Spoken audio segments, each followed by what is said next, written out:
How you doing? Right, so I thought I'd just give a quick update. I purchased a second-hand 2011 KTM 690, just on 28,000 Ks. I've still got the Tenere that has not been sold, and just to prove that I do ride it, look how dirty my Tenere is. I normally don't have my bikes this dirty, well, when I go riding, but not when they're sitting in the shed. But anyway, I went yesterday, so it's a bit dirty at the moment. We'll give that a wash pretty soon. And I'm going to give a review on this too. It's coming up, I think it's just about 10,000 Ks on it. So I'll give a review, my thoughts on it. And I have added a couple other little things to it since that time I've had it. So loving the Tenere. It's not going anywhere. Love it. So why did I buy a 690 KTM? And a 2011 model. Well, I couldn't afford a brand new one. So I wanted something very basic, really just to, I really wanted that second bike that I can do, say, more solo trips by myself where I go off the beaten track, more remote, where I may get a little bit frightened on the Tenere, where this I won't. And also gives me other options with other riding partners I go with as well, other people who go riding. Sometimes there are groups that go away on these smaller bikes, and you're a little bit worried when you go on the bigger bike where they're going to go. All right, but yeah, I just wanted that option, just to go off and explore, and not worry I can go down this tight single track, that I can get around and get it out, without no trouble. That's the main reason why. So I went the cheapest option. I was looking for a DRZ 400. With COVID-19, they've actually rose in prices as well. I got this in a really good price. But you're probably wondering, why is it in pieces, or why isn't it all together? Well, I'm trying to save a bit of weight.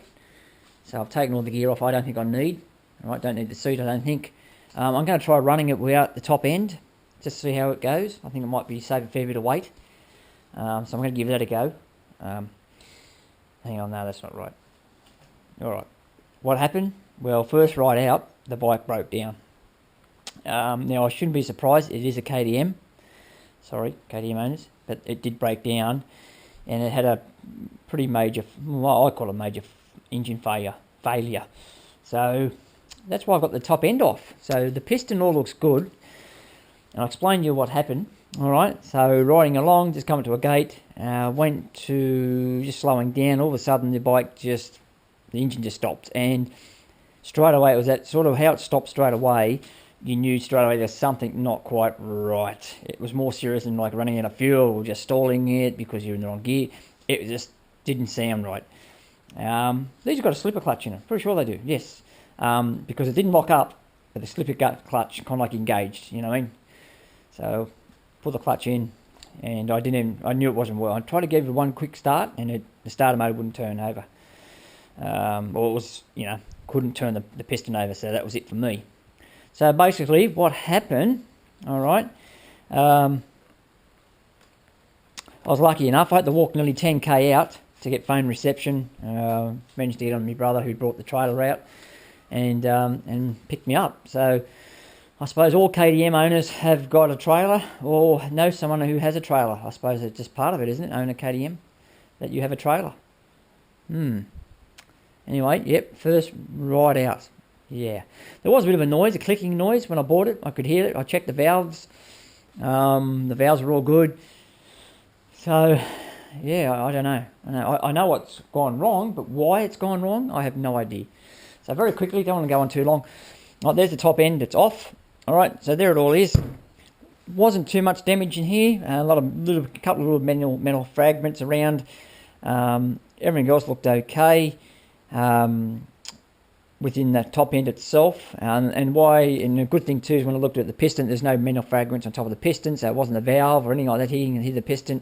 Everything seemed okay there.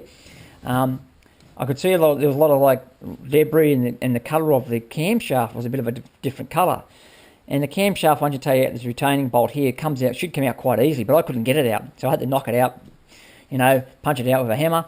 And once I did get it out, there's the camshaft, okay, so if you know anything about bike, there's the top there, it goes in there, okay, there's your, okay, so that rotates around, lifts and closes your valves, alright, so there's a main bearing in here, okay, so that's it, part of it there, I've got that out the other day, That sits in there. And there's another little bearing just in here, if you can see that. Right there, okay? That little bearing is there. Have a look at that. That is not good. Look at the colour of the camshaft itself. It's all gone blue. I don't know if you can see that. It's all bluishy there. But that's the bearing. It's actually melted onto the shaft itself. Look at that. So all the bearings there, the roller bearings, that's all them in there. So it's amazing how a bike can keep running, isn't it? So it would have been going on for quite some time until it finally failed. When I checked the valves, there was nothing weird going on. I couldn't see anything wrong. Couldn't remember any sort of darkness or sort of metal sort of colouring going on. So it's either failed when I was doing my ride, or it was on its way to failing prior to going into that ride. But anyway, so long story short, lots of parts will need to be ordered. New camshaft, $360. Thank you very much. So new bearings will have to come, gaskets, you name it, all that will have to come. New lifters. All right, so new lifters. These lifters were okay. There's nothing wrong with these. I checked these, so they've been replaced back in 18, but they'll all get replaced. The intake lifter, look at the colour of that. I know you can pick that up in the camera. It's all blue, so that's been under a real lot of heat. So they're getting replaced, and they're about $160 each. Okay, you can see it's adding up. That's the exhaust lifter. Looks quite good. Like I said, when I checked it, it looks really good. The bearing and everything. So anyway, they're going to get replaced, and I'm going to put them back in again. So yeah, camshaft, all these little things like little gaskets and seals, all this sort of stuff which need to go part of it, all add up. The head gasket, look, I don't know if I need a head gasket. Might not run it. What do you reckon? No, I better get one. They're $106. Thank you very much, KTM. The head gasket's not the head gasket, sorry, the ignition cover. So I've had to take that off so I can get the cam belt off. KTM sell these for either 32 or 36, can't remember now. $36, $32. But I've got two coming from eBay for, actually I don't think they've been sent yet. Yeah, $28. So there you go, I've got two from eBay, and the KTM, they're saying the KTM part. So yeah, $28 for two. So that's coming. I'm getting a new cam chain because the cam chain was under so much stress at the time. Also, when I took it apart, it was actually tight as, because what happened is that bearing seized up, and that's what stopped the bike. Okay, so why muck around? Might as well put a new cam chain on.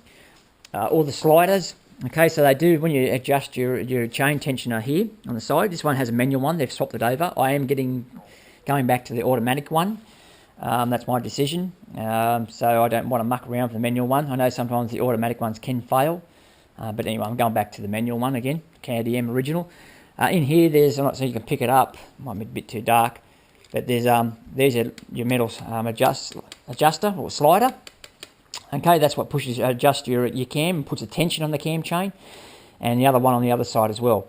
So there's two of them there. They are separate parts, so they're coming. So I've got brand news of them coming. They're not all that expensive, see, so you might as well put them in place. You know, all your gaskets, like I said before, your seals. Okay, so all that's coming along, all right? Like I said, I did buy this bike second hand off a chap under the cover of darkness because of COVID-19, so it was really hard to pick everything up on the bike, but this is why you can't believe everything people say. I asked him to tell me, mate, what was the chain and sprocket like, because we were meeting. I couldn't really look over the bike because of COVID-19. Chain and sprocket, all good, he said, but I got it home, new chain and sprocket on it. I mean, unless you want to run a flog chain on it, I suppose it's okay. So in his opinion, it was okay, but it wasn't. So new chain and sprocket, things like that, all change. I just did minor things that needed to be done to it, and all that was looking good. I thought myself, I got a good bargain. All that sort of stuff, but as it turned out, it's not a good bargain. But hang on, I'll put all the new parts in it, and hopefully I'll get a fair bit of life out of the bike. Why did I buy this one? Well, because what it is, guys, it's actually got the rally. You might look at the headlight. It's actually got the Rally Raid, Rally Raid touring sort of pack on it. So the fairings with the headlight fairing, and the fuel tanks on either side. This is the very first version that came out. Okay. So back in 2010 is the very first version. So it's also got these fuel tanks. All right, let me just throw this on for you. All right, so it's got the fuel tanks. And now, they've got more modern versions now. They look a lot better than what's on this. So the fuel tank goes on there. One thing I found out when I got home, the fuel tank was leaking over here. They have an insert there that you screw. You use one of your bolts to screw your side fairing in. That was leaking, that insert. You can just probably see it there, what's left of it. We tried fixing it. Went to a chap who does the tank repairs. He fixed it, said give it a go, and it was okay. It's only leaking when you took the nut out, but it was still seeping. So in the end, we couldn't repair it. All right, so it's been actually plastic welded over, and it only holds one little part of the fairing itself. Okay, so I'm going to just put Velcro on the side there, and that should retain it. And I'll do the same on the other side. Because why I don't like it, the bolt where it comes out of the side fairing, okay, that's the first impact if you have a crash. All right, so you imagine you're coming along and you hit something and you fall off. Hits the ground. All right, and not the handlebar so much because this is so wide on this first version. So you can imagine that hit a rock, and it puts a lot of stress on that nut, and it could ruin it. So I think the Volco is going to work okay. I took it for a quick ride when I first got it. I did take it for a quick ride to my brother's place, back on the road, and it did feel okay, the bike. So I went out and bought a bit of bling for it straight away, which is the sticker kit. You can see that's on it at the moment. Some of the parts I've already put on it, that I'll show you better once the bike's all running again. The headlight one, I did that myself just to break it up a little bit. So I put that on there. But the good news is, there is some good news, is that the sticker kit, when I got it from SKDA, it doesn't all fit, because mine's a 2011 model, and they thought the 2011 model, the stickers would fit all models, but it doesn't. The side fairing's all different, all right? So, long story short, they gave me a refund. So I got all my money back, all right? So the sticker kits cost me nothing. So the money I paid for the sticker kit will basically pay almost for the camshaft now. So that's good news. So it's a Rally Raid one. That's a fairing that goes on it. Fairing goes on the side. That's fiberglass. Now, I couldn't tell this when I was looking at the bike. You see all the tabs there. They're all smashed. They've been repaired before. Look at that. It's a dog's breakfast. So they still hold on, but I'll probably try to find someone in fiberglass who may fix that for me. All right. That's the sticker there that doesn't fit my model. So what I did, I used the old KTM sticker that was on there, used that as a template, and cut out the one they sent me. And I have a look at that. Doesn't look too bad, does it? I reckon I'm happy with that. So it was close, but it actually didn't fit the sticker they sent me. It didn't fit. It was actually one sticker, and it went up here. So, but I cut out what was there.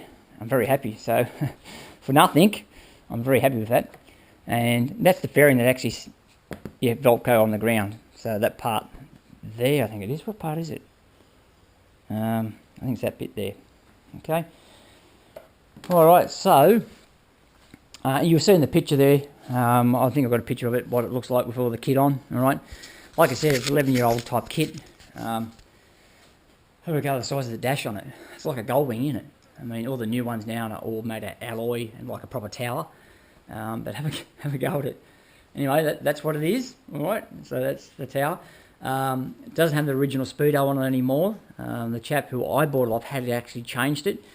The original speedo he still had. I could still connect it. I could see it had 27,000 k on it. So it's got basically, the bike got on it now close to 28,000 k's. All right. Why it had that top end failure like that in that bearing, I have no idea. I don't think I've heard any other KTMs having problems like that. So I don't know why it's failed. Yeah, so that's the front of it. All right. So the wiring's been really, whoever had it originally set all the wiring up pretty all good. But the chap who changed the speedo over, it wasn't nice. It was not pretty. Dog's breakfast. So my brother came over and we rewired that and fixed that up.